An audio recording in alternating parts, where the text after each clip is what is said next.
வட மாநிலங்களில் கிறிஸ்துமஸ் கொண்டாட்டத்தில் ஈடுபட்டவர்கள் மீது நடத்தப்பட்ட தாக்குதலால் பதற்றம் நிலவுகிறது. நாடு முழுவதும் கிறிஸ்துமஸ் கொண்டாட்டங்கள் களைகட்டிய நிலையில் சத்தீஸ்கர், ஜார்க்கண்ட், அசாம் உள்ளிட்ட வட மாநிலங்களில் இந்துத்துவ அமைப்பினர் திடீரென கிறிஸ்துமஸ் கொண்டாட்டத்தை குறிவைத்து தாக்குதலில் ஈடுபட்டனர்.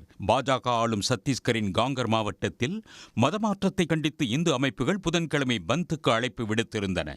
இந்நிலையில் ராய்ப்பூரில் புகழ்பெற்ற மால் ஒன்றில் கிறிஸ்துமஸை ஒட்டி அமைக்கப்பட்டிருந்த அலங்கார வளைவுகள், குடில்கள், கிறிஸ்துமஸ் தாத்தா உருவங்களை வலதுசாரி கும்பல் அடித்து நொறுக்கி சேதப்படுத்தியது.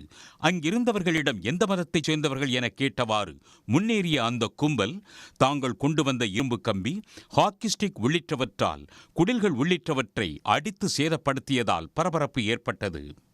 கிறிஸ்துமஸ் கொண்டாட்டங்களிலிருந்து இந்துக்கள் விலகி இருக்க வேண்டும் என விஸ்வ இந்து பரிஷத் அமைப்பு அறிக்கை ஒன்றை வெளியிட்டிருந்த நிலையில் இந்த தாக்குதல் நடந்துள்ளது. இது தொடர்பாக மேக்னோட்டோ மால் நிர்வாகம் அளித்த புகாரின் பேரில் போலீசார் முதல் தகவல் அறிக்கை பதிவு செய்து விசாரணை நடத்தி வருகின்றனர். இதேபோன்று ஜார்க்கண்ட், அசாமிலும் சிறுபான்மையினரை குறிவைத்து நடைபெற்ற வன்முறை சம்பவங்களால் பதற்றமான சூழல் நிலவுகிறது. இதேபோன்று கேரள மாநிலம் பாலக்காடு மாவட்டத்தில் கிறிஸ்துமஸ் கொண்டாட்டங்களில் ஈடுபட்ட குழுவினர் மீது சங் பரிவார் அமைப்பினர் தாக்குதல் நடத்தி இருக்கின்றனர். இதற்கு கடும் கண்டனம் தெரிவித்துள்ள கேரள முதல்வர் பினராயி விஜயன் தாக்குதலில் ஈடுபட்டோர் மீது நடவடிக்கை எடுக்கப்படும் என உறுதி தெரிவித்துள்ளார். உடனுக்குடன் செய்திகளை தெரிந்து கொள்ள சன் நியூஸ் பெல் ஐகானை கிளிக் பண்ணுங்க.